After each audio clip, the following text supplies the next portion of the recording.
안녕하세요. 여러분께 블록체인에 대해서 설명드릴 이동환이라고 합니다. 블록체인이란 단어가 저희에게 많이 익숙한 단어가 되었지만 블록체인이 무엇인가 설명을 하려면 되게 어려울 것입니다. 사실 저도 그렇게 쉽진 않습니다. 그래서 첫 번째 시간에 대해서 블록체인에 대해서 설명을 드릴 것인데요. 이 이야기 중에 조금은 서로 겹치고 반복되는 단어들이 있을 것입니다. 그 단어들이 매우 중요한 단어니까 그것을 생각하고 들어주셨으면 좋겠습니다. 블록체인이 실생활에서 흔히 사용되는 경우를 찾기는 쉽지 않으실 것입니다. 저는 그래서 아직은 블록체인은 미완성이라고 생각을 합니다.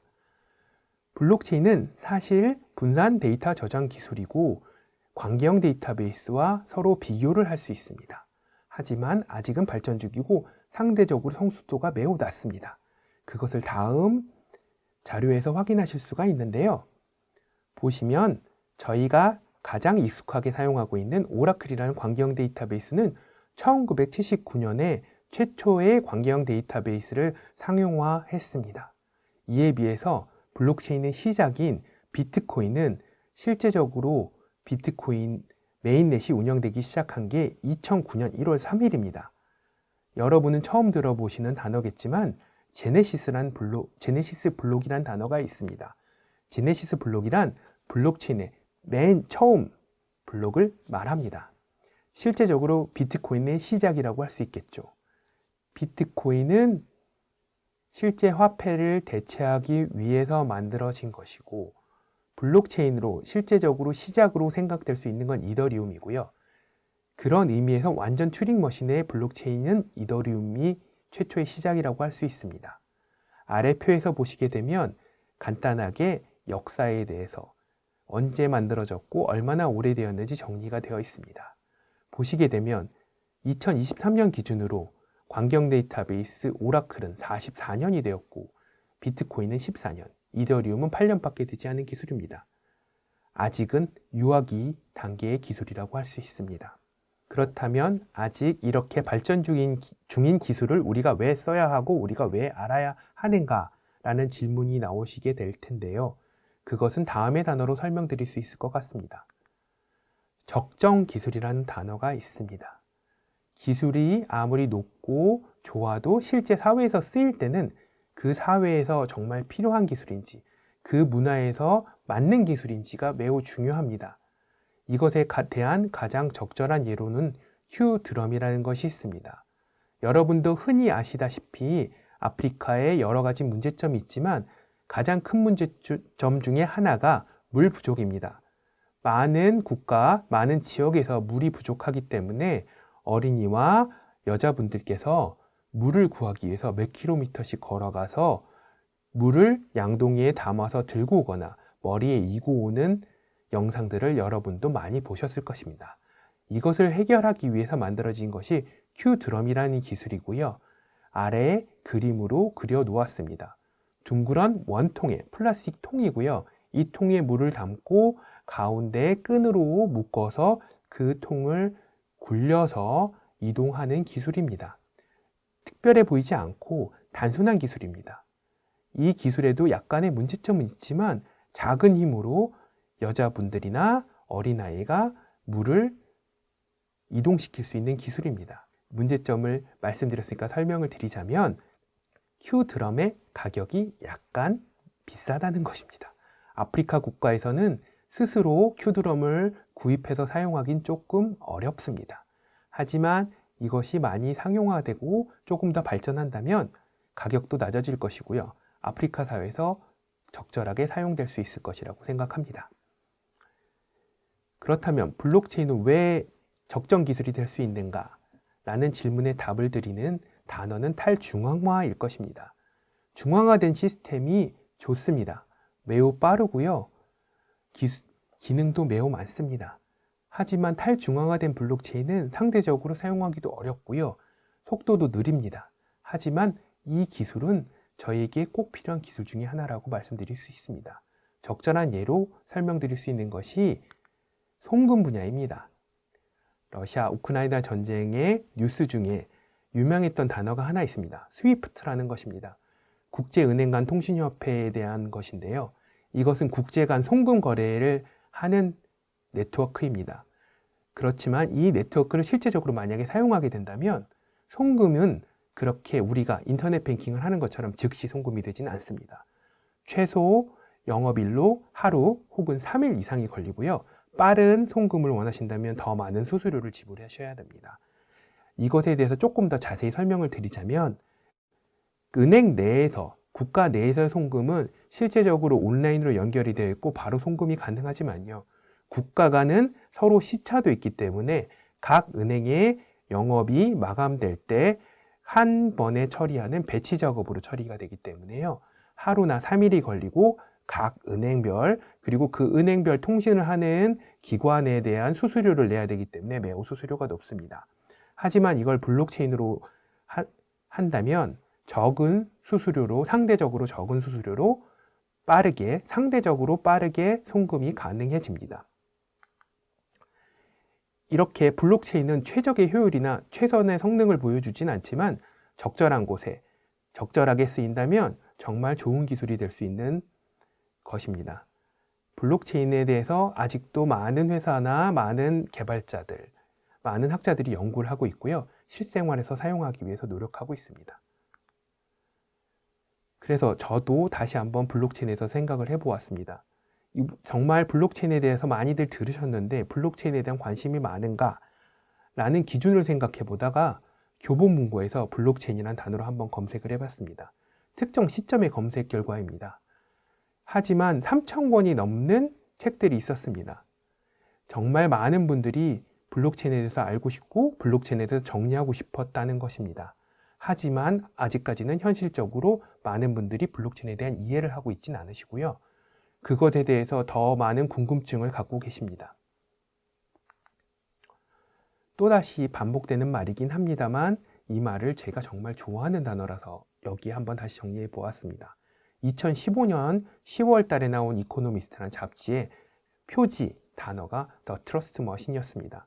서로 신뢰가 없는 환경에서 중앙화된 인증기관 없이 신뢰를 보장하는 기술이라는 것입니다. 이것에 대해서 조금 더 이해를 돕기 위해서 다른 예를 들어서 설명을 드리자면요. 최근에 암호화폐 거래소들도 해킹을 당하고요. 몇몇 은행들도 해킹을 당하는 경우가 있습니다.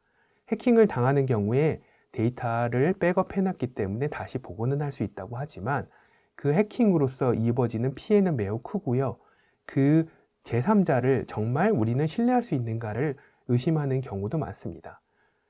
금융기관이라는 것도 국가 내에 있는 것이기 때문에 그것을 벗어나고 싶어 하시는 분들이 탈중앙화되는 시스템을 만들고 싶어 하십니다.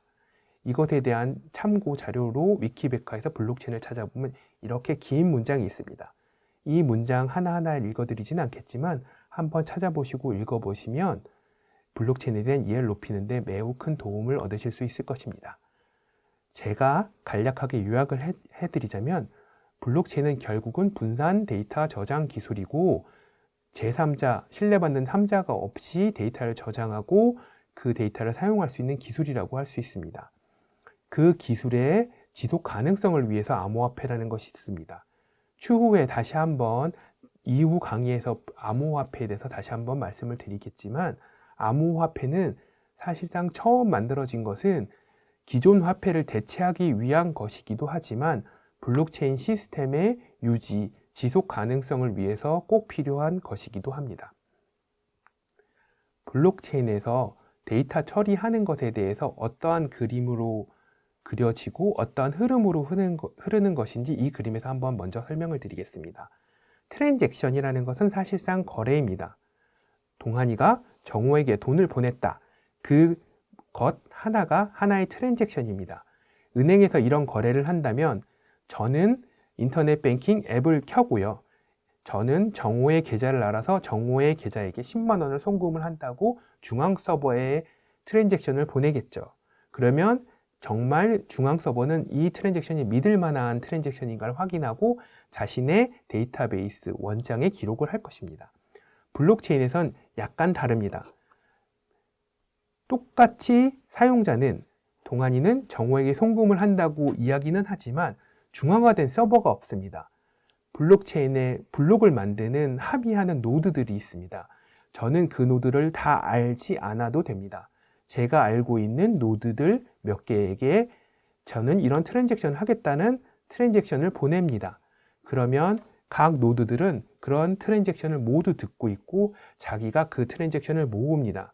그리고 일정 개수, 일정 시간이 흐르면 그 트랜잭션을 모아서 하나의 블록을 만들고요. 그 블록에 대해서 진위 여부에 대한 투표를 하게 됩니다. 그 블록을 만드는 노드들의 투표에 합의가 이루어지게 된다면 블록이 확정이 되고요. 그 블록이 확정이 되면 아래 그림과 같이 이전 블록에 이어지게 됩니다. 이렇게 이전 블록에 이어지게 되면 다시는 변경할 수 없고 불가역성인 블록이 만들어지고 수정을 할 수 없게 만들어지게 됩니다. 잘 이해가 되지 않으실 것입니다. 물론 이게 쉽지는 않으실 거고요. 하지만 이것에 대해서 좀 더 자세하게 뒤에서 설명드릴 것이니 이 정도로만 이해를 하시면 될 것입니다. 여기서 광경 데이터베이스, 중앙 집중형 데이터베이스 시스템과 블록체인의 차이점에 대해서 하나 더 짚고 넘어가야 될 것 같은데요. 중앙 집중형 광경 데이터베이스에서는 트랜잭션을 요청하고 생성하면 중앙에서는 그걸 확정하면 바로 트랜잭션은 확정이 됩니다. 거래는 확정이 되는 것이죠. 하지만 블록체인에서는 조금 다릅니다. 앞에서 설명드렸듯이 트랜잭션을 모아서 블록을 만드는 과정이 있고요. 그래서 블록 생성 시간이라는 것이 있습니다. 그 블록 생성 시간이 지나야지 트랜잭션이 확정되기 때문에 실시간 트랜잭션이 확정이 되는 것은 아니고요. 저희는 그래서 그것을 준실시간이라고 합니다. 다음 표에서 한 번 더 설명을 드릴 것입니다. 광경 데이터베이스와 블록체인을 서로 비교할 것인데요. 앞에서도 말씀드렸듯이 광경 데이터베이스는 중앙 집중형 시스템이고요. 중앙에서 관리를 하게 됩니다. 블록체인은 분산입니다. 바로 전에 그림에서 설명드렸듯이 블록을 합의하는 각 노드들이 그 모든 트랜잭션을 모으고요. 블록을 생성한 다음에 그 블록의 진위 여부에 대해서 서로 투표를 해서 그 합의가 이루어졌을 때 블록이 확정이 되게 됩니다. 그것에 대해서는 다시 한 번 더 설명을 드릴 예정입니다. 비즈니스 논리는 흔히들 알듯이 광경 데이터베이스는 SQL문으로 주로 사용되고요. 블록체인은 스마트 컨트랙트라는 것으로 사용이 되게 됩니다. 조금 더 설명을 드리면 무결성 보장은 공중인 모델로 중앙 집중형 시스템을 사용을 하고요. 블록체인은 여기서 나오는 비잔티움 공격 해결이라는 게 있는데요. 차후 강의에서 다시 한번 설명을 드릴 테니 그것을 기억하시고 차후 강의를 들으시면 될 것 같습니다. 가장 중요한 것만 설명드리고 넘어가는 게 맞겠네요. 광경 데이터베이스와 블록체인의 데이터 변경의 범위는 서로 크게 다릅니다. 광경 데이터베이스는요, 읽고, 쓰고, 업데이트가 됩니다. 하지만 블록체인은 쓰고, 읽기만 됩니다. 업데이트가 되지 않습니다. 이것에 대한 설명은 추후에 비트코인에 대해서 설명드릴 때 다시 한번 설명을 드릴 테니 이것만 기억해 주시면 될 것 같고요. 나머지는 크게 이해가 어렵진 않으실 거고요. 밑에서 보시면 바로 전에 말씀드렸듯이 블록체인은 약간 준실시간 합의를 되고 거래가 처리된다는 걸 이해하시면 될 것 같습니다. 그리고 아직까지는 블록체인은 광경 데이터베이스보다는 거래 처리량 TPS가 상대적으로 매우 낮습니다. 높다고 하고요. 이더리움이 POS로 바꾸면서 TPS 단위가 몇만 단위로 높아졌지만 그래도 광경 데이터베이스에 비해서는 상대적으로 떨어지니까요. 적절한 기술로 적절한 범위의 영역에 사용되어야 합니다. 이것으로 첫 번째 시간을 마치도록 하겠습니다. 감사합니다.